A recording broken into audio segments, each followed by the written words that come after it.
Hello दोस्तों, पवन teaching centre में आपका स्वागत है। पेन पेपर हाथ में है और नाइन्थ के बायोलॉजी के बुक साथ में, तो बने रहे पवन टीचिंग सेंटर के साथ, पढ़ते रहें, आगे बढ़ते रहें। पढ़ लो चाहे कहीं से, पारस में तो बनेगा यहीं से। कौन टी सी पीटीसी जो हम लोग देख रहे हैं को चैप्टर 1 कोशिका जीवन की आधारभूत इकाई क्लास नॉन बायोलॉजी का है।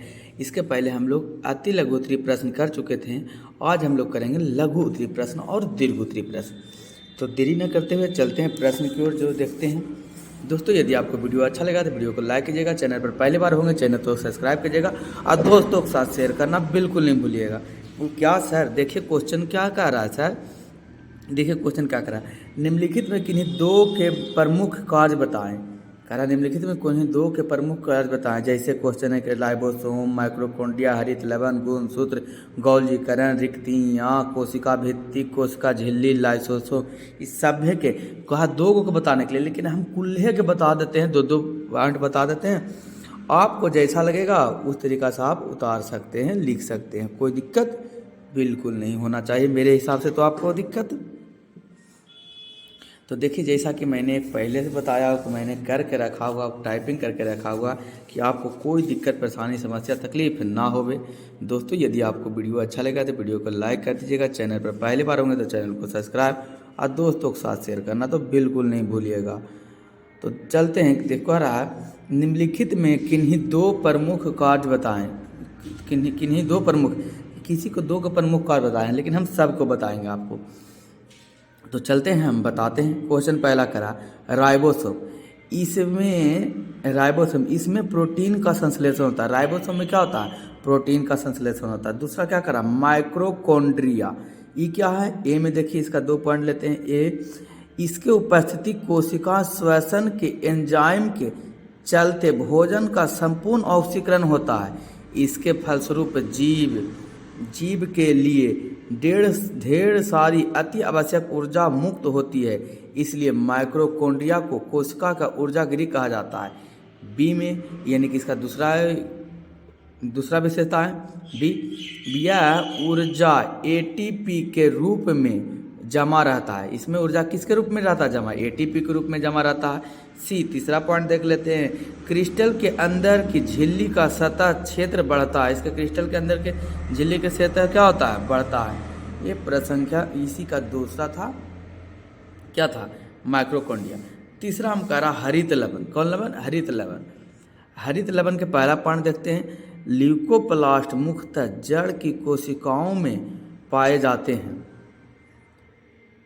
और खाद्य संचय का कार्य करते हैं।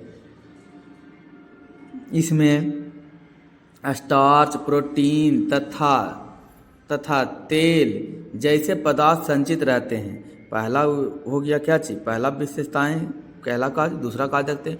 क्रोमोप्लास्ट फूलों और बीजों के विभिन्न रंग प्रदान करते हैं। क्रोमोप्लास्ट का क्या कार्य, यानी कि हरित अलग अलग काम है। क्लोरोप्लास्ट मुख्यतः पत्तियों में पाए जाते हैं तथा भोजन के संश्लेषण के सहायक होते हैं। चलते तीसरा में कह रहा कोची, चौथा में कह रहा गुणसूत्र। गुणसूत्र क्या जो देखते हैं? कह रहा गुणसूत्र एक पीढ़ी से दूसरी पीढ़ी में वंशानुगत सूचना प्रेरित करती या वाहक करती। सबसे अच्छा सूचना को क्या करता? वाहक लिख दीजिए, वाहक करना। दूसरा गॉल्जीकरण क्या है? ए में ईआर संश्लेषित पदार्थों का संचय, रूपांतरीकरण और पैक का कोशिकाओं के बाहर और अंदर विभिन्न क्षेत्रों में भेजता है। दूसरा मुख्य विशेषता है, कोशिका का मुख्य स्रावन अंग यह है। लाइसोसोम एवं प्रोसिक्सोम के निर्माण में मदद करता है। 3 एग्जाम्पल में कोई 2 को आप लिख सकते हैं, क्योंकि प्रश्न में कहा 2 को, हम आपको 3 को बताते जा रहे हैं। अगला क्या है जो देखते हैं। लग रहा है रिक्तियाँ, रसधानी देके डाल दीजिएगा। पहला में जंतु कोशिका में जल संतुलन का कार्य करती है। बी, कोशिका रास में मौजूद विभिन्न पदार्थों को कोशिका द्रव से अलग करती है। सी, कुछ ऐसे कोशिका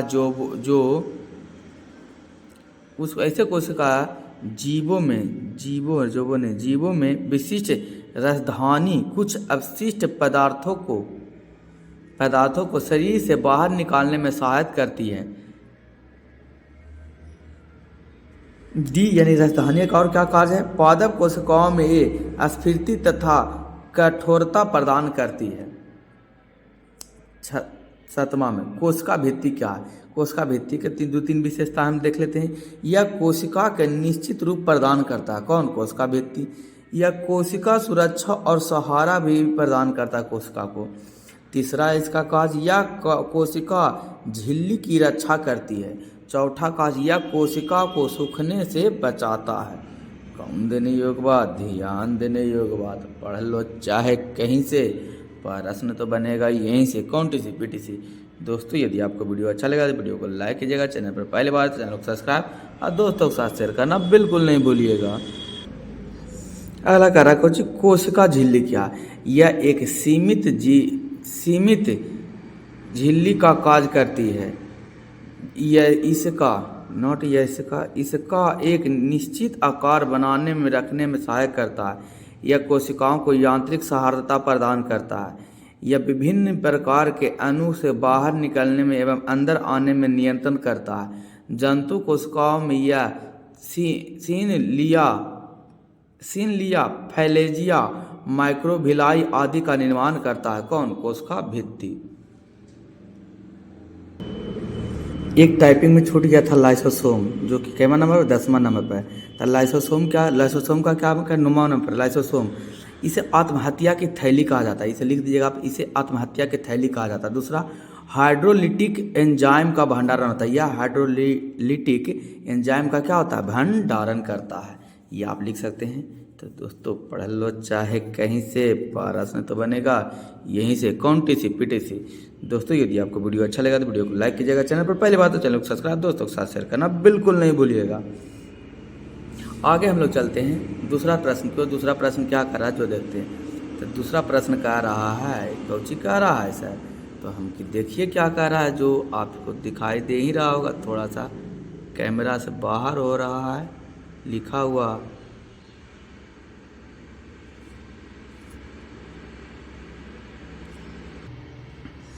तो यह क्या करा है? दूसरा प्रश्न क्या करा जो देखते हैं। इस प्रकार की कोशिकाओं को प्रोकैरियोटिका कोशिका कहा जाता है। किस प्रकार की कोशिका को? उत्तर हो जाएगा प्रोकैरियोटिक कोशिकाओं में नाभिक नहीं होता है।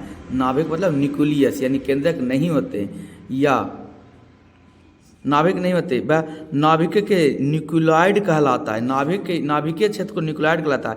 इस कोशिका का द्रव के साथ सीधा संपर्क होता है। इसे कोशिका और जानते हैं कि एकदम सिंपल शब्द में लिखें, किसको कहा जाता है? क्योंकि प्रोकैरियोटिक। कौन कैरोटिक? प्रोकैरियोटिक कोशिका किसको कहा जाता है?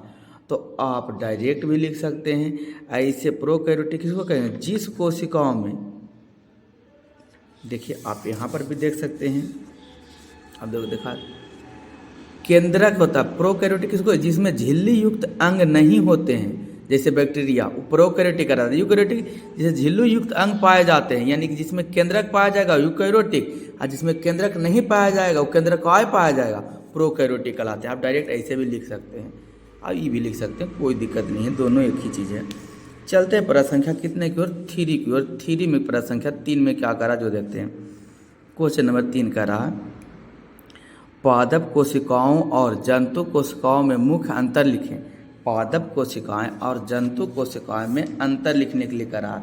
कौन कोशिका? पादप कोशिका और जंतु कोशिका में अंतर लिखने के लिए करा।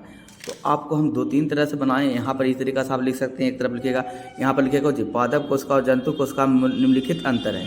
पहला, एक तरफ लिखिएगा पादप कोशिका, एक तरफ क्या लिखिएगा? जंतु कोशिका लिखिएगा। और इस तरीका से लिखिएगा कही जी सेलुलोज से बनी कोशिका भित्ति होती है। पादप कोशिका में क्या होती है? सेलुलोज से बनी होती है। जंतु कोशिका में क्या होता है? कोशिका भित्ति नहीं होती है। पादप कोशिका में लवण यानी क्लोरोप्लास्ट पाए जाते हैं और जंतु कोशिका में लवण नहीं पाए जाते हैं, ये उपस्थित होते हैं। अगला, रिक्तिका बड़ी होती है। पादप कोशिका में रिक्तियाँ बड़ी होती है और जंतु कोशिका में रिक्तियाँ नहीं होती, यह बहुत छोटी होती है, यानी कि नहीं होती यानी कि छोटी होती है। अगला, चौथा में कह रहा सेंट्रोसोम नहीं पाया होता है। किसमें? पादप कोशिका में सेंट्रोसोम नहीं होता है। और अगला, जंतु में सेंट्रोसोम होता है। अगला, गोल्जी उपकरण डिक्टियोसोम के रूप में होता है। इसमें गोल्जी उपकरण पूर्ण विकसित के रूप में होता है, यानी कि इसमें कम होता है, इसमें अधिक विकसित होता है। छठा में प्राय आकार में बड़ी होती है और जंतु कोशिका क्या होता है, अपेक्षाकृत आकार में छोटी होती है। कौन देने योग्य बात, ध्यान देने योग्य बात, कौन लर है तो क्लियर है। दोस्तों यदि आपको वीडियो अच्छा लगे तो वीडियो को लाइक कीजिएगा, चैनल पर पहली बार है चैनल को सब्सक्राइब और दोस्तों के साथ शेयर करना बिल्कुल नहीं भूलिएगा। बोल सर और हम कम में लिखना चाहते हैं तब क्या कर सकते हैं, चलिए कम में आप लिखना चाहते थे इसको भी आप लिख सकते हैं। हम बहुत सारे क्वेश्चन को बनाए हुए हैं यहाँ पर, जैसे देखा प्रोकैरियोटिक और यूकैरियोटिक कोशिका में कुछ अंतर, ये तो सॉरी प्रोकैरियोटिक यूकैरियोटिक आ गया, यहाँ तो जंतु कोशिका था और पादप कोशिका में था, तो ये था आपका। दोस्तों यदि आपको वीडियो अच्छा लगा तो वीडियो को लाइक कीजिएगा, चैनल पर पहली बार है तो चैनल को सब्सक्राइब, दोस्तों के साथ शेयर करना बिल्कुल नहीं भूलिएगा। चौथा प्रश्न क्या करा, यदि गोल्जी उपकरण न हो तो कोशिका पर इसका क्या प्रभाव पड़ेगा। उत्तर, यदि कोशिकाओं में गोल्जी न हो तो अंतःद्रव्य जलिकाएं में बने पदार्थों का कोशिका के अंदर व बाहर आवश्यक भागों को स्थानांतरण बंद हो जाएगा। लाइसोसोम का निर्माण नहीं होगा, जिससे बहुत से एंजाइम व हार्मोन का निर्माण नहीं होगा, जिससे कोशिकाओं से अपशिष्ट पदार्थ का निष्कासन नहीं होगा। इस सब से कोशिकाओं का जीवन कम हो जाएगा। कौन देने योग्य बात, ध्यान देने योग्य बात, पढ़ लो चाहे कहीं से, प्रश्न तो बनेगा यहीं से। लाइक शेयर सब्सक्राइब करना बिल्कुल नहीं भूलिएगा। चलते प्रश्न संख्या कितना 5 की। प्रश्न संख्या 5 क्या करा जो देखते हैं, करा कोशिका के किसी अंगक को बिजली घर कहते हैं और क्यों कहते हैं। तो कह रहा है माइटोकॉन्ड्रिया में भोजन के ऑक्सीकरण से ऊर्जा मुक्त होता है। यही पर ऊर्जा एटीपी के रूप में संचित होता है, इसलिए इसे कोशिका का ऊर्जा गृह कहा जाता है, यानी कि बिजली गृह कहें या कौन गृह कहा जाए, ऊर्जा गृह कहा जाए, ऊर्जा संयंत्र कहते हैं। माइटोकॉन्ड्रिया का कोशिका का बिजली घर अर्थात ऊर्जा घर कहा जाता है, क्योंकि यह भोजन के ऑक्सीकरण तथा ऊर्जा उत्पादन का कार्य करता है। कौन देने योग्य बात, ध्यान देने योग्य बात, पढ़ लो चाहे कहीं से, प्रश्न तो बनेगा यहीं से। कौन टीसी पीटीसी। दोस्तों यदि आपको वीडियो अच्छा लगा तो वीडियो को लाइक कीजिएगा, चैनल पर पहले बात है चैनल को सब्सक्राइब और दोस्तों के साथ शेयर करना बिल्कुल नहीं भूलिएगा। अगले प्रश्न की ओर चलते हैं, क्या कह रहा जो देखते हैं प्रश्न संख्या 6। प्रश्न संख्या 6 में कह रहा एंडोसाइटोसिस किसे कहते हैं। एंडोसाइटोसिस किसे कहते हैं, तो उत्तर हो जाएगा कुछ कोशिकाएं जंतु जैसी अमीबा में कोशिका झिल्ली का लचीलापन कोशिका को इस योग्य बनाता है कि अपनी बाहरी वातावरण से ये भोजन तथा अन्य खाद्य पदार्थ का अधिग्रहण कर सकती है। कोशिका झिल्ली द्वारा संपन्न होने वाली इस क्रिया को एंडोसाइटोसिस कहते हैं। कौन देने योग्य बात, ध्यान देने योग्य बात, पढ़ लो चाहे कहीं से, प्रश्न तो बनेगा यहीं से। कौन टीसी पीटीसी। दोस्तों अच्छा लगेगा वीडियो को तो लाइक कीजिएगा, चैनल पर पहले बात है चैनल को सब्सक्राइब, दोस्तों के साथ शेयर करना बिल्कुल नहीं भूलिएगा। करा अगला क्वेश्चन क्या करा, क्वेश्चन नंबर 7, लवक कितने प्रकार के होते हैं एवं इनके क्या कार्य हैं। उत्तर, इसके मुख्य 3 प्रकार होते हैं, मतलब लवण के 3 प्रकार होते हैं। पहला अबनरी लवक या ल्यूकोप्लास्ट कहते हैं, दूसरा बर्नी लवक या क्रोमोप्लास्ट कहते हैं इंग्लिश में, तीसरा हरित लवक जिसको क्लोरोप्लास्ट कहते हैं। तो लवक कितने प्रकार के होते हैं, 3 प्रकार के। तीनों के कार्य देखते हैं। इसके निम्न कार्य है। पहला ल्यूकोप्लास्ट, ल्यूकोप्लास्ट करने का मतलब कौची, अब निर्लवक। तो ल्यूकोप्लास्ट मुख्यतः जड़ की कोशिकाओं में पाया जाता है और खाद्य संचय का कार्य करता है। इसमें स्टार्च, प्रोटीन तथा तेल जैसे पदार्थ संचित रहते हैं। क्रोमोप्लास्ट दूसरा में क्रोमोप्लास्ट है, फूल और बीजों के विभिन्न रंग प्रदान करता है। क्रोमोप्लास्ट का क्या काम है? फूल और बीजों के रंग को प्रदान करना है। तीसरा क्लोरोप्लास्ट मुख्यतः पत्तियों में पाए जाते हैं एवं भोजन संश्लेषण में सहायक होते हैं। कौन देने योग्य बात? ध्यान देने योग्य बात। पढ़ लो चाहे कहीं से, प्रश्न तो बनेगा यहीं से, कौन टी सी पीटीसी। दोस्तों यदि आपको वीडियो अच्छा लगा तो वीडियो को लाइक कीजिएगा और चैनल पर पहले बार तो चैनल को सब्सक्राइब दोस्तों के साथ शेयर करना बिल्कुल नहीं भूलिएगा। क्वेश्चन नंबर 8 क्या है जो देखते हैं। करा केंद्रीय झिल्ली में पाए जाने वाले छिद्र का क्या कार्य है? उत्तर, केंद्रक झिल्ली या केंद्रक कला में पाए जाने वाले छिद्र का द्वारा केंद्र द्रव एवं कोशिका द्रव के बीच पदार्थ का आदान प्रदान होता है। कौन देने योग्य बात? ध्यान देने योग्य बात। कौन लर है तो क्लियर है।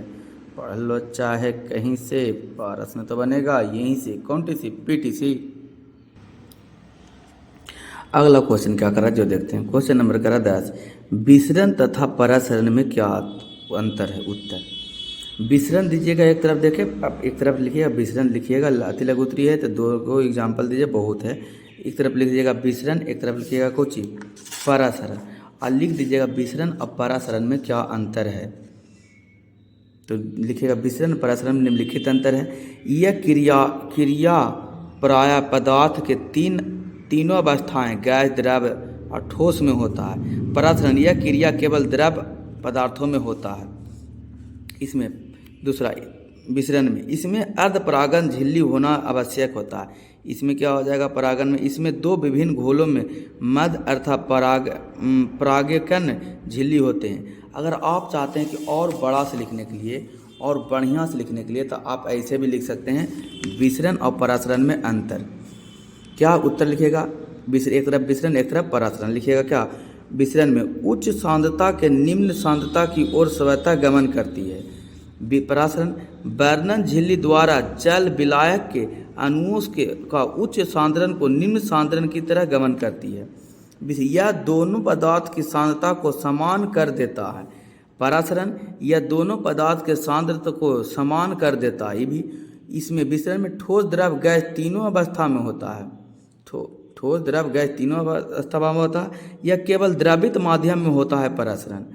इसमें 4 में अपनी सांद्रता के अंतर के आधार पर विभिन्न पदार्थों गति करने के लिए स्वतंत्र है। ये केवल विलायक गति करने के लिए स्वतंत्र विलयन है। ये आप लिखिएगा कब? दीर्घ उत्तरी प्रश्न में आप ये लिख सकते हैं। और ये लघु उत्तरी है तो आप ये लघु उत्तरी के लिए भी क्या है, ठीक है, कोई दिक्कत नहीं। दोस्तों यदि आपको वीडियो अच्छा लगा तो वीडियो को लाइक कीजिएगा, चैनल पर पहली बार है तो चैनल को सब्सक्राइब करना बिल्कुल नहीं भूलिएगा। चलते हैं प्रश्न की ओर। प्रश्न संख्या 11। प्रश्न संख्या कितना देखेंगे? 11 क्या करा जो देखेंगे।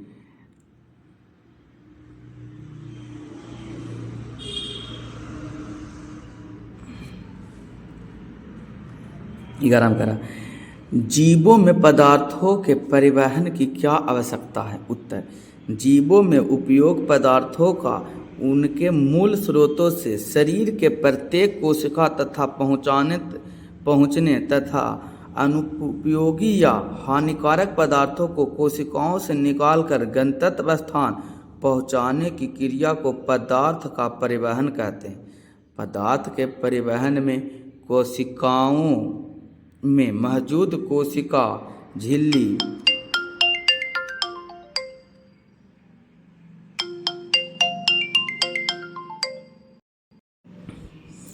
प्रश्न संख्या 11 देखते हैं क्या करा। जीवों में पदार्थों के परिवहन की क्या आवश्यकता है? उत्तर, जीवों में उपयोगी पदार्थों का उनके मूल स्रोतों से शरीर में प्रत्येक कोशिकाओं तथा पहुँचने तथा अनुपयोगी या हानिकारक पदार्थों को कोशिकाओं से निकालकर गंतव्य स्थान तक पहुँचने की क्रिया को पदार्थ का परिवहन कहते हैं। पदार्थ के परिवहन में कोशिकाओं में मौजूद कोशिकाओं झिल्ली युक्त भूमिका निभाती है। यह कार्य विसरण एवं परासरण क्रिया द्वारा संपन्न होता है। जीवों में गैसों का आदान प्रदान विसरण द्वारा होता है, जबकि पौधे में अपने मूल रोम जल का अवशोषण परागण द्वारा होता है। अतः जीवों में पदार्थों के परिवहन की महत्वपूर्ण आवश्यकता है। कौन देने योग्य? ध्यान देने योग्य। क्वेश्चन नंबर चलते हैं कहाँ की ओर? 12 की ओर। सॉरी दोस्तों, कॉल आ गया था, मोबाइल से ही शूट कर रहे हैं वीडियो, तो कॉल आ गया था, तो कोई दिक्कत नहीं है, मैनेज कर सकते हैं। थोड़ा सा चल गया होगा साउंड इसका। आगे चलते हैं, क्वेश्चन नंबर क्या कह रहा है? 12 जो देखते हैं।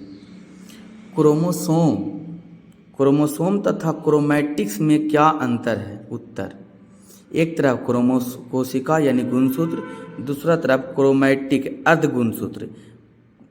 तो देखते हैं अंतर क्या है। क्रोमोसोम महीन, लंबा तथा एक अत्यधिक कुंडली धागे के रूप में दिखाई देता है, और होता है जो क्रोमैटिक्स को है, दो समांतर कुंडलीयुक्त धागे के समान रचना होती है। अगला दूसरा में कह रहा है क्रोमोसोम बेलनाकार होता है, इसमें क्रोमैटिक्स बेलनाकार नहीं होता है। अगला क्रोमोसोम के 3 भाग हैं, पहला एक में पेलिकल, दूसरा मैट्रिक्स, तीसरा क्रोमैटिक्स। इधर पड़ गया, यहाँ दूसरा, ये तीसरा में कह रहा क्रोमैटिक्स के कोई भाग नहीं होते हैं। कौन देने योग्य बात? ध्यान देने योग्य बात। कौन लर है? तो क्लियर है। पर संख्या चलते हैं कितना? 13 की ओर। कह रहा यूकैरियोटिक कोशिकाओं के मुख्य लक्षण क्या क्या हैं? उत्तर हो जाएगा, इसका समानता आकार बड़ा होता है, एक केंद्रीय द्वारा केंद्रक झिल्ली द्वारा घिरा रहता है, इसमें एक से अधिक गुणसूत्र होते हैं, इसमें केंद्रक पाए जाती है। 5 में इसमें झिल्लियाँ से बने कोशिकांग पाए जाते हैं। 6 में इसमें कोशिका विभाजन समसूत्री तथा अर्धसूत्री विधियों से होती है। 7 में इसमें अनेक क्रोमोसोम पाए जाते हैं। कौन देने योग्य बात? ध्यान देने योग्य बात। पढ़ लो चाहे कहीं से, प्रश्न तो बनेगा यहीं से, कौन-सी पीटीसी। अगला देखते हैं क्वेश्चन नंबर 15 क्या जो 14 क्या जो देखते हैं। वायरसों से सजीवों का लक्षण क्यों नहीं पाया जाता है? वायरसों में सजीवों का लक्षण क्यों नहीं पाया जाता? तो उत्तर हो जाएगा, झिल्ली जीवों का एक आवश्यक हिस्सा होता है। वायरस में किसी प्रकार की झिल्ली नहीं होती है, इसके चलते इसमें सजीवों का लक्षण नहीं पाया जाता है। कौन देने योग्य बात? ध्यान देने योग्य बात। पढ़ लो चाहे कहीं से, प्रश्न तो बनेगा यहीं से। क्वेश्चन नंबर 15 क्या है जो देखते हैं। चिकनी अंतःप्रद्रव्य जालिकाएं तथा खुदरी अंतःप्रद्रव्य जालिकाएं में मुख्यतः अंतर है। उत्तर, खुदरी अंतःप्रद्रव्य जालिकाएं की सतह पर राइबोसोम होता है जो प्रोटीन संश्लेषण का कार्य करते हैं, जबकि चिकनी अंतःप्रद्रव्य जालिकाएं पर राइबोसोम नहीं होता है, ये लिपिडों का स्रावित करता है। कौन देने योग्य बात? ध्यान देने योग्य बात। पढ़ लो चाहे कहीं से, प्रश्न बनेगा यहीं से, कौन-सी पीटीसी। दोस्तों यदि आपको वीडियो अच्छा लगा तो वीडियो को लाइक कीजिएगा, चैनल पर पहले बात तो चैनल को सब्सक्राइब दोस्तों के साथ शेयर करना बिल्कुल नहीं भूलिएगा। देखिए क्वेश्चन क्या करा, निम्नलिखित में किन्हीं 2 के प्रमुख कार्य बताएं। करा निम्नलिखित में किन्हीं 2 के प्रमुख कार्य बताएं। जैसे क्वेश्चन है कि राइबोसोम, माइक्रोकोन्ड्रिया, हरित लवण, गुणसूत्र, गौल्जीकरण, रिक्तियाँ, कोशिका भित्ति, कोशिका झिल्ली, लाइसोसोम, इस सभ्य के कहा 2 को बताने के लिए, लेकिन हम कुल्हे के बता देते हैं, 2 पॉइंट बता देते हैं। आपको जैसा लगेगा उस तरीका से आप उतार सकते हैं, लिख सकते हैं, कोई दिक्कत बिल्कुल नहीं होना चाहिए मेरे हिसाब से। तो आपको दिक्कत तो देखिए, जैसा कि मैंने पहले से बताया, तो मैंने करके रखा हुआ, टाइपिंग करके रखा हुआ कि आपको कोई दिक्कत, परेशानी, समस्या, तकलीफ ना होवे। दोस्तों यदि आपको वीडियो अच्छा लगा तो वीडियो को लाइक कर दीजिएगा, चैनल पर पहली बार होंगे तो चैनल को सब्सक्राइब और दोस्तों के साथ शेयर करना तो बिल्कुल नहीं भूलिएगा। तो चलते हैं, देखो रहा निम्नलिखित में किन्हीं 2 प्रमुख कार्य बताएं। किन्हीं 2 प्रमुख, किसी को 2 के प्रमुख कार्य बताएं, लेकिन हम सबको बताएंगे आपको। तो चलते हैं, हम बताते हैं। क्वेश्चन पहला करा राइबोसोम। इसमें प्रोटीन का संश्लेषण होता है। राइबोसोम में क्या होता है? प्रोटीन का संश्लेषण होता है। दूसरा क्या करा, माइक्रोकोन्ड्रिया। ये क्या है? ए में देखिए, इसका 2 पॉइंट लेते हैं। ए, इसके उपस्थिति कोशिका श्वसन के एंजाइम के चलते भोजन का संपूर्ण ऑक्सीकरण होता है। इसके फलस्वरूप जीव के लिए ढेर सारी अति आवश्यक ऊर्जा मुक्त होती है। इसलिए माइटोकॉन्ड्रिया को कोशिका का ऊर्जा गृह कहा जाता है। बी में यानी कि इसका दूसरा विशेषता है बी, यह ऊर्जा एटीपी के रूप में जमा रहता है। इसमें ऊर्जा किसके रूप में रहता है जमा? एटीपी के रूप में जमा रहता है। सी, तीसरा पॉइंट देख लेते हैं। क्रिस्टल के अंदर की झिल्ली का सतह क्षेत्र बढ़ता है। इसके क्रिस्टल के अंदर के झिल्ली के क्षेत्र क्या होता है? बढ़ता है।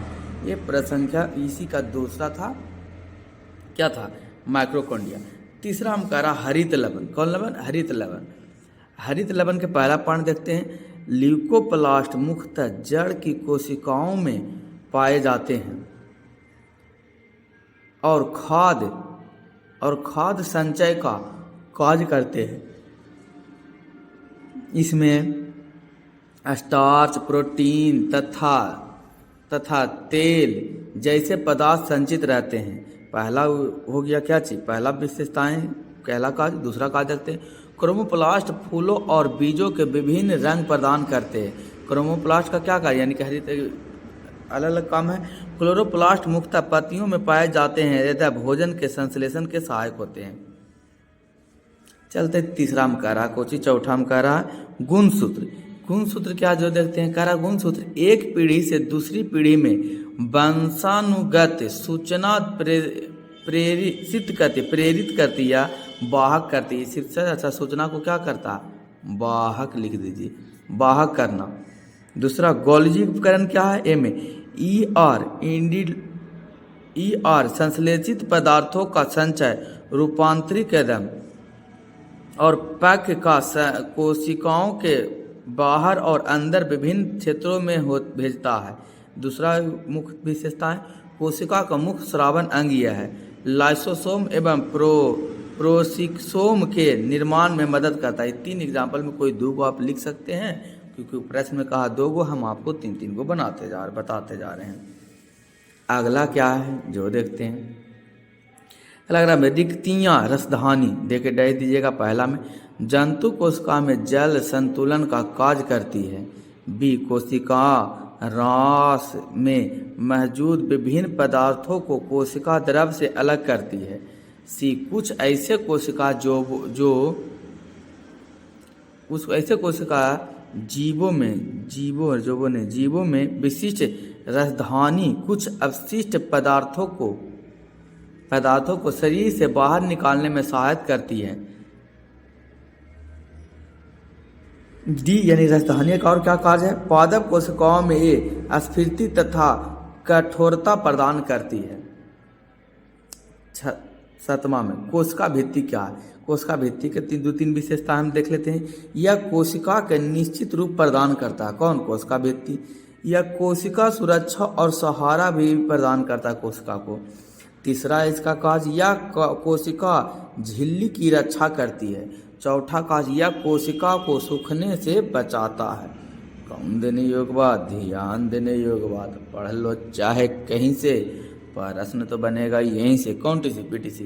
दोस्तों यदि आपको वीडियो अच्छा लगा तो वीडियो को लाइक कीजिएगा। चैनल पर पहली बार चैनल को सब्सक्राइब और दोस्तों के साथ शेयर करना बिल्कुल नहीं भूलिएगा। अगला कह रहा है कोशिका झिल्ली क्या? यह एक सीमित झिल्ली का कार्य करती है। इसका एक निश्चित आकार बनाने में रखने में सहायक करता है। यह कोशिकाओं को यांत्रिक सहायता प्रदान करता है। यह विभिन्न प्रकार के अणु से बाहर निकलने में एवं अंदर आने में नियंत्रण करता है। जंतु कोशिकाओं में यह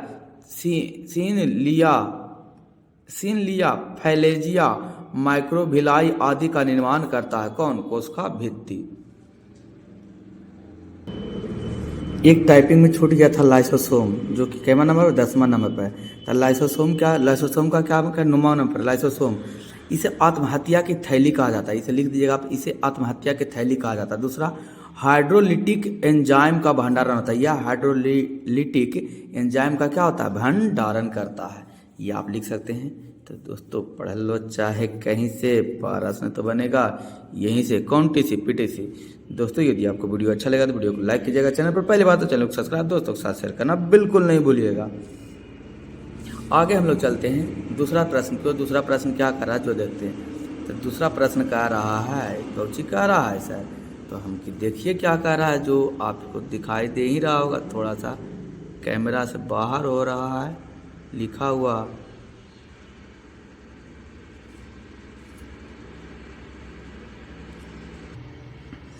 तो यह क्या करा है, दूसरा प्रश्न क्या करा जो देखते हैं। इस प्रकार की कोशिकाओं को प्रोकैरियोटिका कोशिका कहा जाता है। किस प्रकार की कोशिका को, उत्तर हो जाएगा प्रोकैरियोटिक कोशिकाओं को, कोशिकाओं में नाभिक नहीं होता है। नाभिक मतलब न्यूक्लियस यानी केंद्रक नहीं होते, या नाभिक नहीं होते, वह नाभिक के न्यूक्लियोइड कहलाता है। नाभिकीय क्षेत्र को न्यूक्लियोइड कहलाता है। इस कोशिका का द्रव के साथ सीधा संपर्क होता है, इसे कोशिका। और जानते हैं कि एकदम सिंपल शब्द में लिखें, किसको कहा जाता है, क्योंकि प्रोकैरियोटिक। कौन कैरोटिक, प्रोकैरियोटिक कोशिका किसको कहा जाता है। तो आप डायरेक्ट भी लिख सकते हैं ऐसे, प्रोकैरियोटिक किसको कहेंगे, जिस कोशिकाओं में, देखिए आप यहाँ पर भी देख सकते हैं, अब देखो देखा केंद्रक होता है। प्रोकैरियोटिक किसको, जिसमें झिल्ली युक्त अंग नहीं होते हैं, जैसे बैक्टीरिया, प्रोकैरियोटिक कहलाता है। यूकैरियोटिक जिसे झिल्ली युक्त अंग पाए जाते हैं, यानी कि जिसमें केंद्रक पाया जाएगा यूकैरियोटिक, और जिसमें केंद्रक नहीं पाया जाएगा वो केंद्रक काय पाया जाएगा, प्रोकैरियोटिक कहलाते हैं। आप डायरेक्ट ऐसे भी लिख सकते हैं और ये भी लिख सकते हैं, कोई दिक्कत नहीं है, दोनों एक ही चीज़ है। चलते हैं प्रश्न संख्या कितने की ओर, 3 की ओर। 3 में प्रश्न संख्या 3 में क्या करा जो देखते हैं। क्वेश्चन नंबर 3 कह रहा है, पादप कोशिकाओं और जंतु कोशिकाओं में मुख्य अंतर लिखें। पादप कोशिकाएं और जंतु कोशिकाएं में अंतर लिखने के लिए करा है। कौन कोशिका, पादप कोशिका और जंतु कोशिका में अंतर लिखने के लिए करा है। तो आपको हम 2-3 तरह से बनाए, यहाँ पर इस तरीका से आप लिख सकते हैं। एक तरफ लिखिएगा, यहाँ पर लिखिएगा जी पादप कोशिका और जंतु कोशिका में निम्नलिखित अंतर है। पहला, एक तरफ लिखिएगा पादप कोशिका, एक तरफ क्या लिखिएगा, जंतु कोशिका लिखिएगा।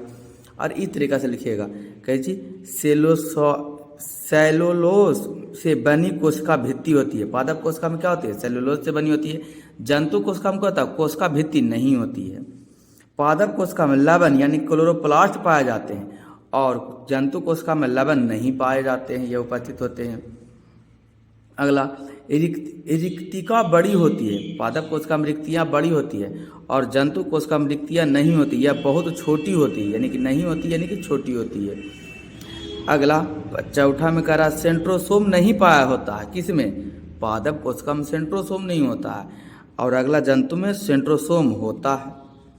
अगला, गोल्जी उपकरण डिक्टियोसोम के रूप में होता है। इसमें गोल्जी उपकरण पूर्ण विकसित के रूप में होता है, यानी कि इसमें कम होता है, इसमें अधिक विकसित होता है। छठा में प्राय आकार में बड़ी होती है, और जंतु कोशिका क्या होता है, अपेक्षाकृत आकार में छोटी होती है।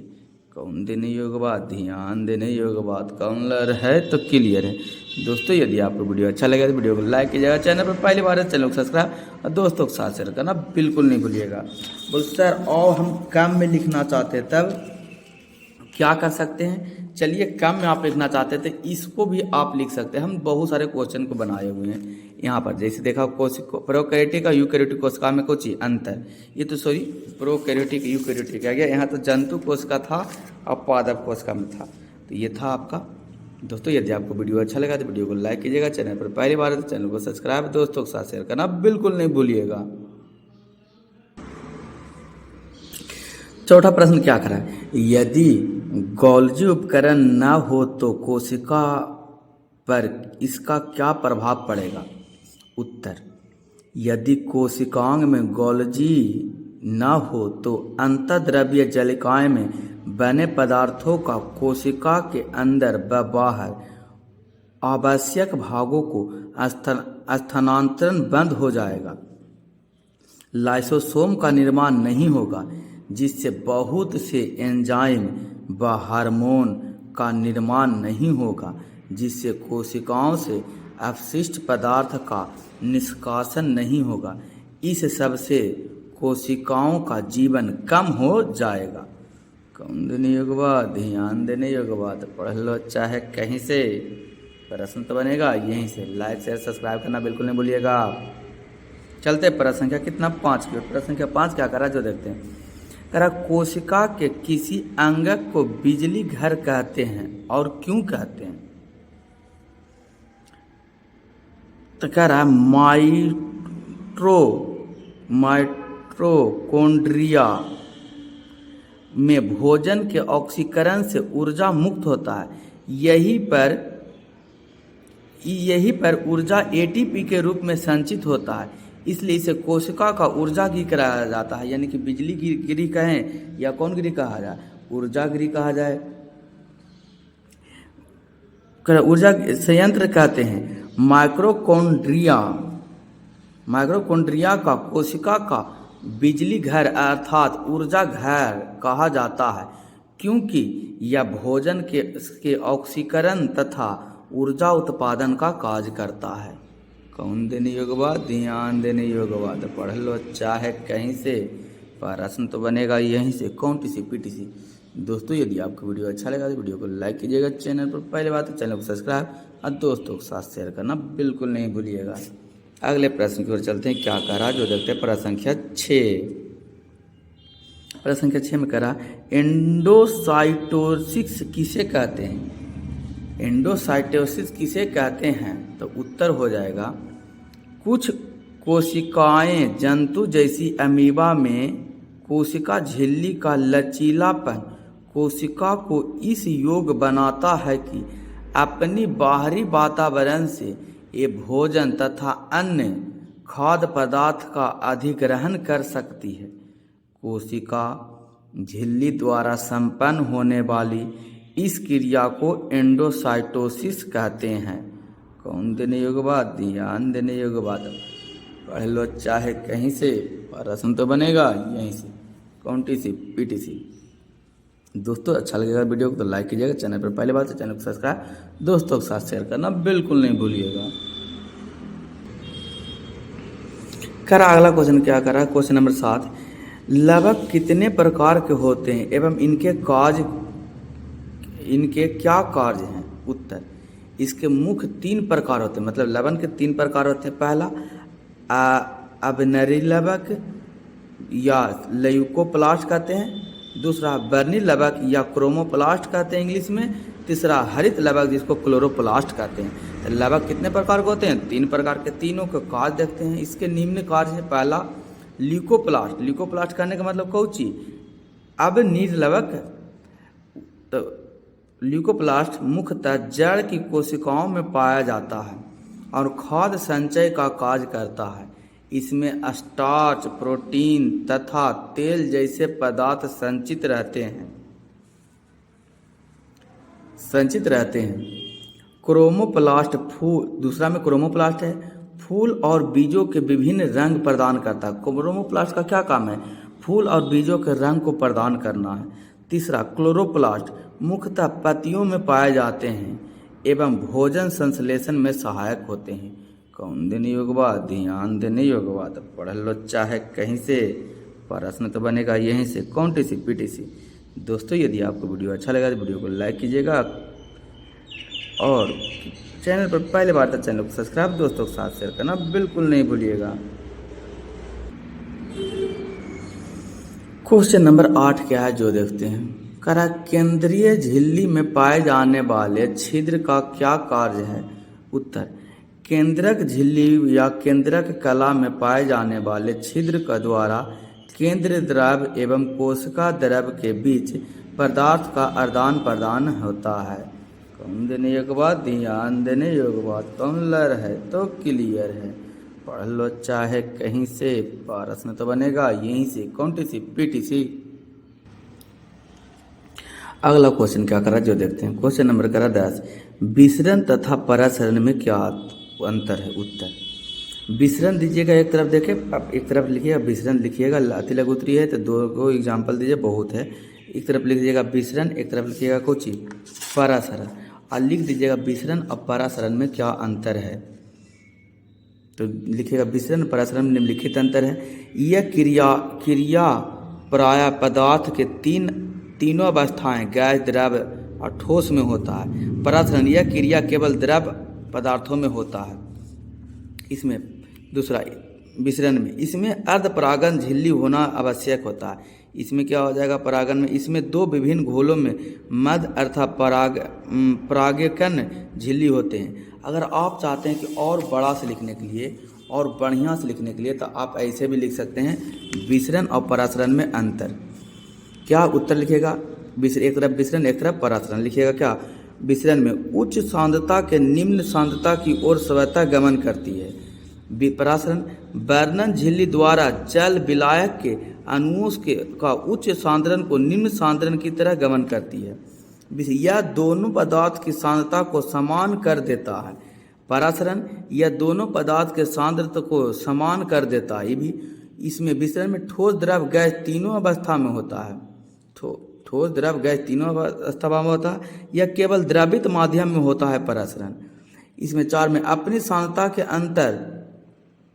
अंतर के आधार पर विभिन्न पदार्थों गति करने के लिए स्वतंत्र है। ये केवल विलायक गति करने के लिए स्वतंत्र विलयन है। ये आप लिखिएगा कब, दीर्घ उत्तरी प्रश्न में आप ये लिख सकते हैं।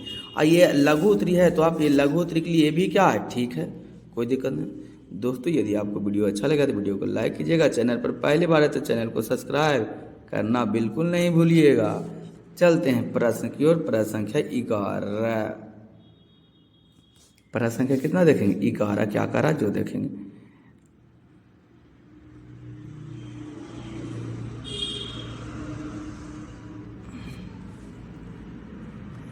11 में करा, जीवों में पदार्थों के परिवहन की क्या आवश्यकता है। उत्तर, जीवों में उपयोग पदार्थों का उनके मूल स्रोतों से शरीर के प्रत्येक कोशिका तथा पहुँचने तथा अनुपयोगी या हानिकारक पदार्थों को कोशिकाओं से निकालकर गंतव्य स्थान पहुँचाने की क्रिया को पदार्थ का परिवहन कहते हैं। पदार्थ के परिवहन में कोशिकाओं में मौजूद कोशिका झिल्ली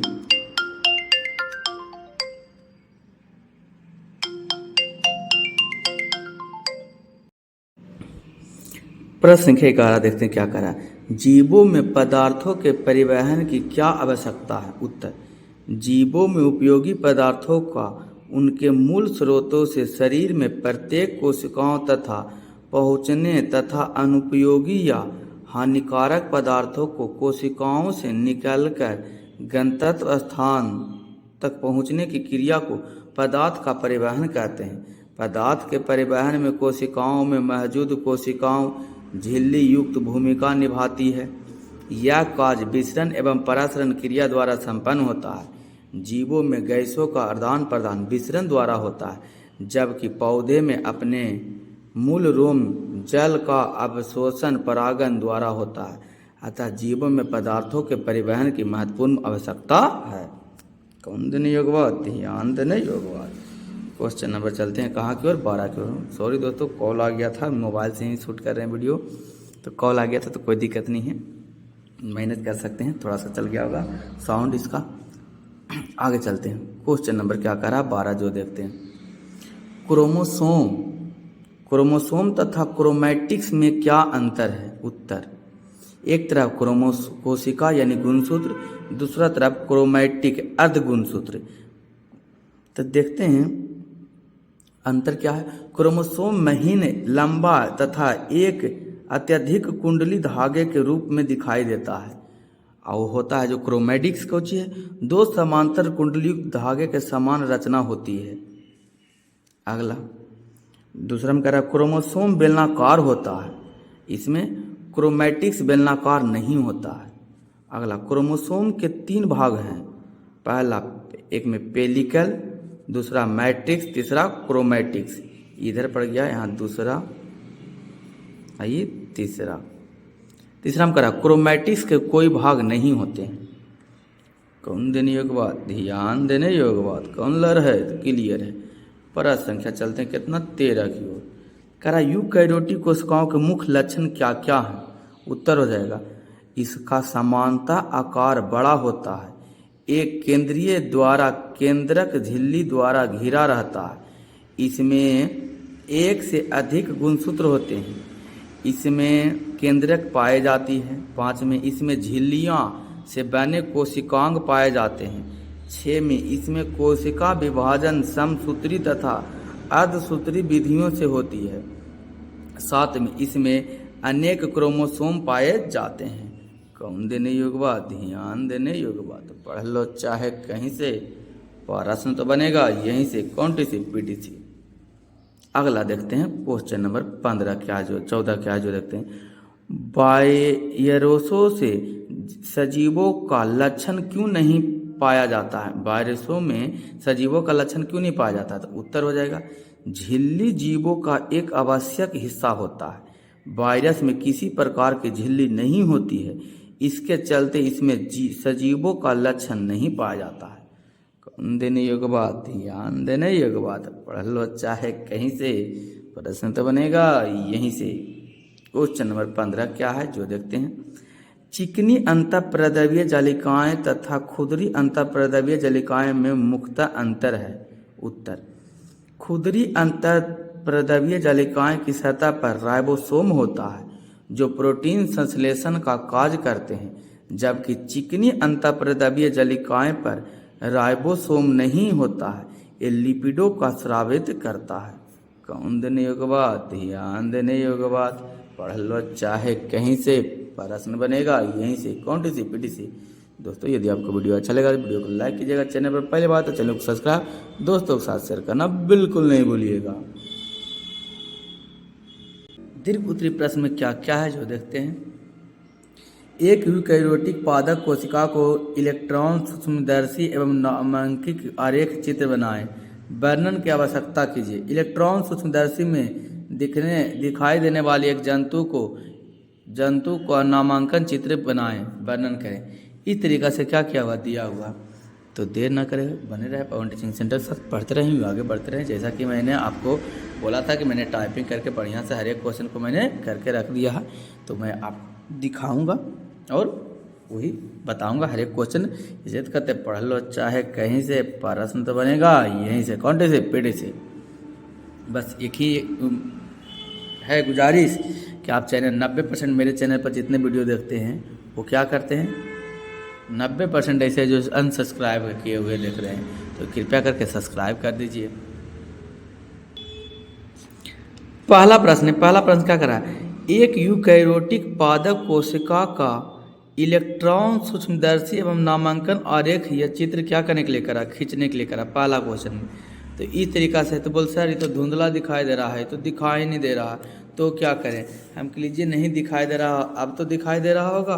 बोल सर ये तो पूरा नहीं दिखाई दे रहा, हम कह लीजिए अब तो पूरा दिखाई दे रहा होगा। तो बोल जी सर ये चित्र को क्या कर लीजिए, बना लीजिए। प्रश्न दीर्घोत्तरी में पूरा यहाँ क्या कोशिका झिल्ली है, क्रोमैटिन है, और क्या क्या है, यूकैरियोटिक कोशिका पादप कोशिका के हैं, कोशिका भित्ति, कोशिका झिल्ली, अंतःप्रद्रव्य जालिकाएं, कोशिका द्रव, क्लोप्लाज्मा, माइक्रोकॉन्ड्रिया, गोल्गी किरण, रसधानी, ये सब है। तो अगर आपको वीडियो अच्छा लगे तो वीडियो को लाइक कर दीजिएगा। चैनल पर पहली बात तो चैनल को सब्सक्राइब दोस्तों के साथ शेयर करना बिल्कुल नहीं भूलिएगा।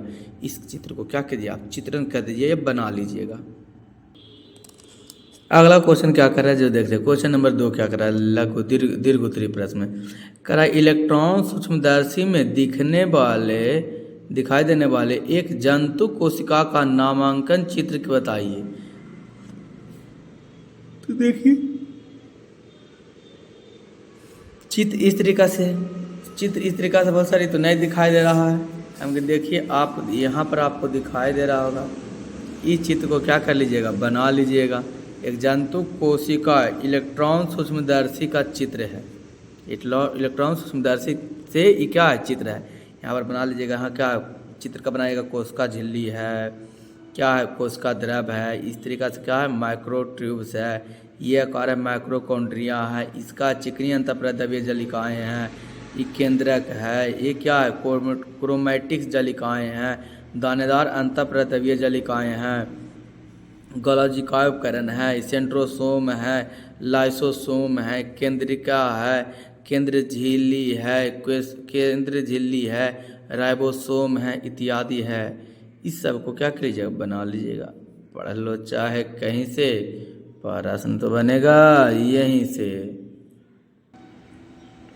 अगला क्वेश्चन क्या करा जो देते हैं, क्वेश्चन करा माइटोकॉन्ड्रिया की रचना एवं कार्य का संक्षिप्त वर्णन कीजिए। माइटोकॉन्ड्रिया की रचना के वर्णन भी करना और उसके कार्य की। क्वेश्चन है माइटोकॉन्ड्रिया ये छड़ के आकार के या गोल अंगक हैं जो बहुत बड़ी संख्या में कोशिका में पाए जाते हैं। इसका आकार 0.2 से लेकर 2 यूमी इंटू 3 से लेकर 5 यूमी के मध्य होता है। प्रत्येक माइटोकॉन्ड्रिया दोहरी झिल्ली वाली होती है। वह परत चिकनी एवं छिद्री होती है परंतु बहुत अधिक बलित होती है और यह क्रिस्टलीय निर्माण करती है। इसका कहा ऐसे वर्ग चित्र बनाइएगा। ये क्या है, इसको लिखिएगा राइबोसोम है, राइबोसोम। बाह्य झिल्ली है, ये डीएनए का अणु है। अंतः झिल्ली है, मैट्रिक्स है, इसके अंदर जो द्रव्य क्या है मैट्रिक्स है। क्रिस्टिका, ये जो घेरा हुआ है क्या है क्रिस्टिका है। इस चित्र का क्या कर लीजिएगा चित्रण कीजिएगा, उत्साह सही से लिख लीजिए। हम कह लीजिए ये क्या है मैट्रिक्स है। ये क्या है तो इस हिसाब से आपको लिख सकते हैं क्रिस्टी है। ये क्या लिखा है राइबोसोम, राइबोसोम। ये क्या लिखा हुआ बाह्य झिल्ली, बाह्य झिल्ली। ये क्या है डीएनए का अणु है। और ये क्या है अंतः झिल्ली है। इस तरीक़ा से सब क्या कीजिएगा आप लिख लीजिएगा। दोस्तों यदि वीडियो अच्छा लगे तो वीडियो को लाइक कीजिएगा। चैनल पर पहले बार चैनल को सब्सक्राइब दोस्तों के साथ शेयर करना बिल्कुल नहीं भूलिएगा। पढ़ लो चाहे कहीं से, प्रश्न तो बनेगा यहीं से। कौन सी पीटीसी। इसका कहा था काज के भी वर्णन करे थे, काज लिख के डाल दीजिएगा। लिख ले माइटोकॉन्ड्रिया में ऑक्सीकरण एंजाइम होता है और इस प्रकार यह विभिन्न रासायनिक क्रियाओं के लिए ऊर्जा उत्पादित करती है जो एटीपी एडेनोसिस ट्राइफॉस्फेट, एटीपी मतलब कुछ एडेनोसिस ट्राइफॉस्फेट के रूप में एकत्रित रहती है। इसलिए इसे कोशिका का पावर हाउस भी कहा जाता है। कौन देने योग्य बात, ध्यान देने योग्य बात। पढ़ लो चाहे कहीं से, प्रश्न तो बनेगा यहीं से। आगे क्वेश्चन नंबर 4 है, क्या देखते हैं। कहते हैं कह रहा यूकैरियोटिक तथा प्रोकैरियोटिक कोशिकाओं के अंतर को स्पष्ट करें। दीर्घ उत्तरीय है तो थोड़ा बड़ा भी होगा, तो बिल्कुल होगा 5-7 को जरूर दीजिएगा। इसका क्या चीज़ अंतर, एक तरफ लिखिएगा प्रोकैरियोटिक, एक तरफ लिखिएगा यूकैरियोटिक। यह आद्य कोशिका है, इसका आकार छोटा होता है, 1 से लेकर 10 नैनोमीटर होता है। यह विकसित कोशिका होता है, इसका आकार 5 से लेकर 100 नैनोमीटर होता है। प्रोकैरियोटिक कोशिका यूकैरियोटिक कोशिका में अगला दूसरा में करा, इसमें वास्तविक केंद्रक अनुपस्थित होता है, इसमें वास्तविक केंद्रक उपस्थित होता है। प्रोकैरियोटिक में यह केवल जीवाणुओं एवं राइनोबोसिएट में मौजूद होता है, यह सभी पादपों में जंतुओं में मौजूद होता है। चौथा अंतर, इसमें केंद्रक नहीं पाया जाता है, इसमें केंद्रक पाया जाता है। इसमें केवल एक क्रोमोसोम पाया जाता है, इसमें अनेक क्रोमोसोम पाया जाता है। इसमें ग्लॉजिकाय माइटोकॉन्ड्रिया अंतःप्रद्रव्यीय जलिकाएं नहीं पाया जाता है, इसमें ग्लॉजिकाय माइटोकॉन्ड्रिया अंतःप्रद्रव्यीय जलिकाएं क्या किया जाता है पाया जाता है। दीर्घ उत्तरी में 5 को उससे ज़्यादा नहीं लिखेगा, चलिएगा आप बता देते हैं 6 को 7 को लिख देते हैं। इसके क्लोरोप्लास्ट नहीं पाया जाता है, इसमें क्लोरोप्लास्ट पाया जाता है। 8वां, इसमें कोशिका विभाजन विखंडन के मुकुलन द्वारा होता है, विखंडन से मुकुलन द्वारा होता है। इसमें कोशिका विभाजन माइटोसिस या मिसासिस द्वारा होता है। कौन देने योग्य बात, ध्यान देने योग्य बात। पढ़ लो चाहे कहीं से, प्रश्न तो बनेगा यहीं से। कौन टी सी पीटीसी। दोस्तों यदि आपको वीडियो अच्छा लगा तो वीडियो को लाइक कीजिएगा, चैनल पर पहली बात है चैनल को सब्सक्राइब दोस्तों के साथ शेयर करना बिल्कुल नहीं भूलिएगा। अगला प्रश्न देखते हैं। प्रश्न संख्या 5 क्या करा, क्रोमोसोम की संरचना को सचरित समझाएं। यानी क्रोम को संरचना भी बनाना है, इसको समझाना भी है। तो देखते हैं क्रोमोसोम क्या। क्रोमोसोम एक समान कोशिका के केंद्रक में महीन लंबे तथा अत्यधिक कुंडली धागे के रूप में दिखाई देते हैं। कोशिका विभाजन के समय ये स्पष्ट दिखाई देते हैं। समानता क्रोमोसोम बेलनाकार होते हैं। पेलिकस, मैट्रिक्स और क्रोमैटिक्स, ये 3 गो होता है क्रोमोसोम में।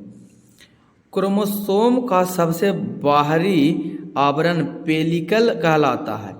पेलिकल के द्वारा घिरा हुआ भाग मैट्रिक्स कहलाता है।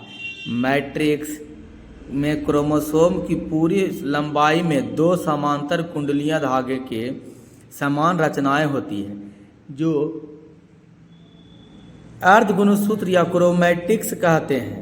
प्रत्येक क्रोमैटिक्स में 2 या 2 से अधिक अत्यंत महीन कुंडलयुक्त धागे के समान रचनाएं होती है, जिसमें क्रोमैटिक्स कहते हैं। प्रत्येक क्रोमैटिक्स के क्रोमिनमें इतनी अधिक घनिष्ठ से एक दूसरे से संबंध होता है कि वे एक ही दिखाई पड़ते हैं।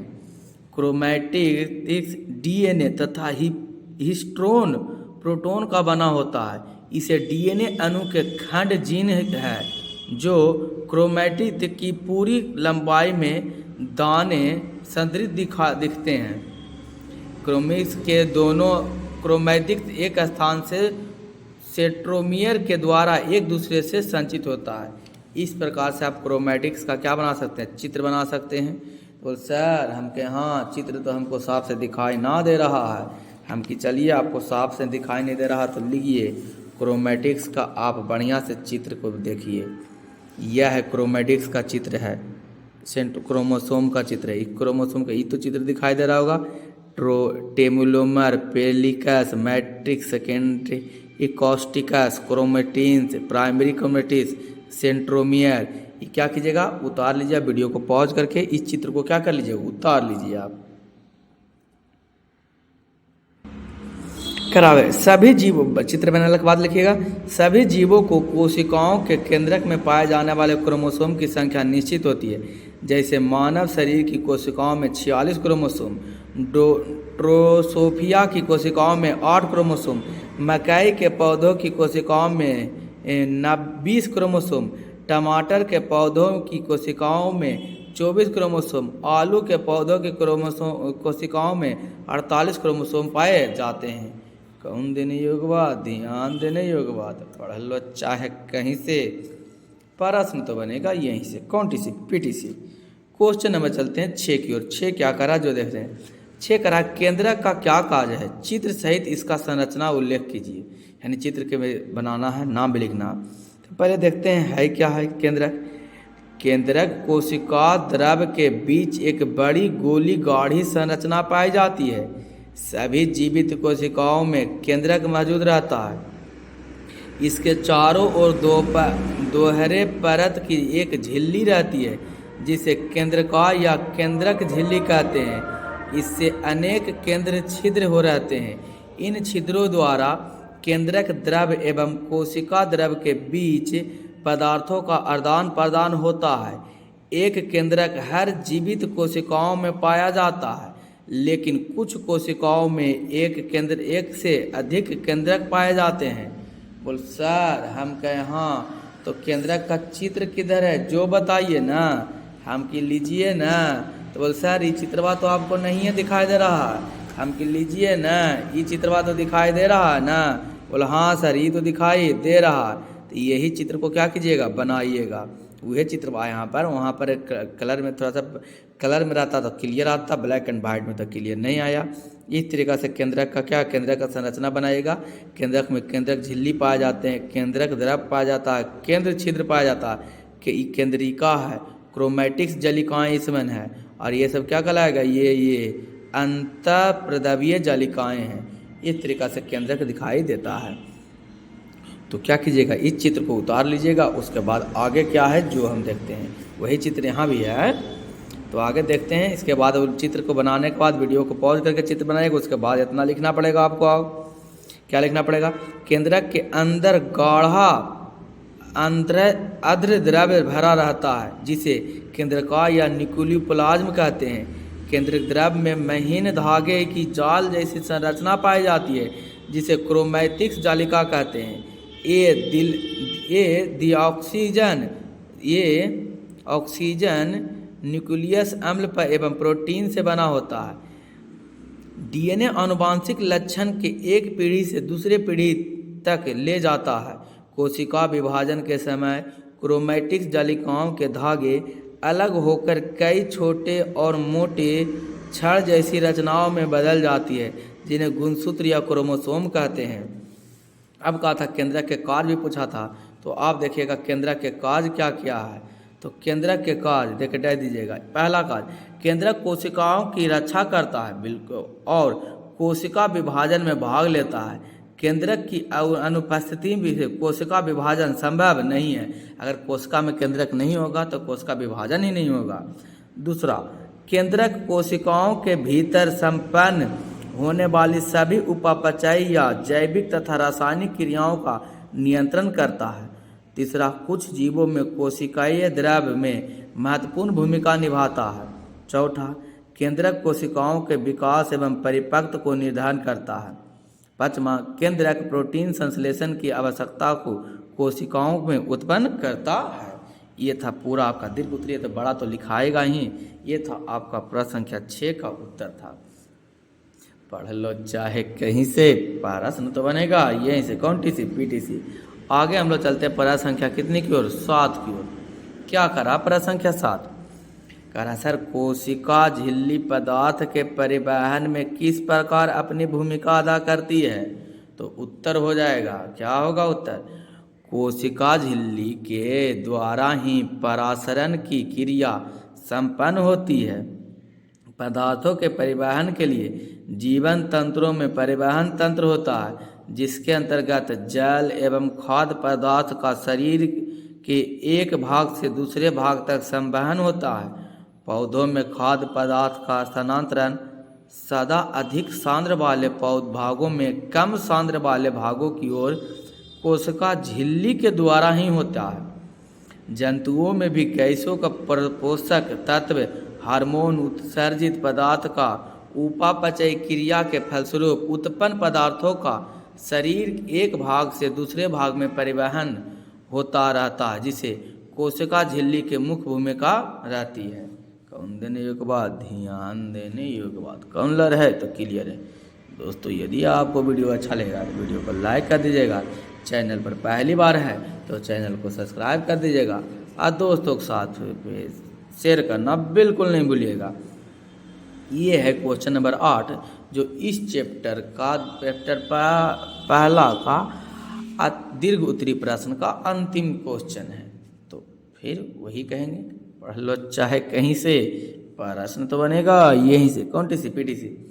क्वेश्चन करा, अल्प प्राइमरी समपरासी तथा अति पराशरी विलायनों में किसी जीवित कोशिकाओं को भारी से डाला जाए तो कोशिका पर क्या प्रभाव पड़ेगा? तो देखते क्या प्रभाव पड़ेगा।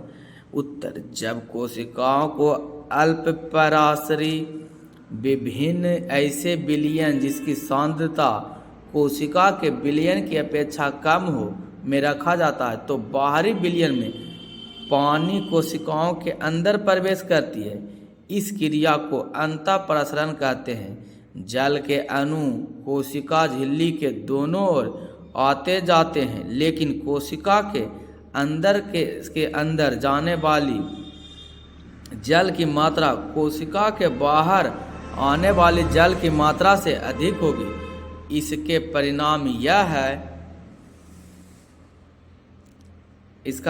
है कि इसके आने वाली जल की मात्रा अधिक होगी। इसका परिणाम यह होता है कि जल की कोशिका के भीतर प्रवेश करने में से कोशिका फूल जाएगी।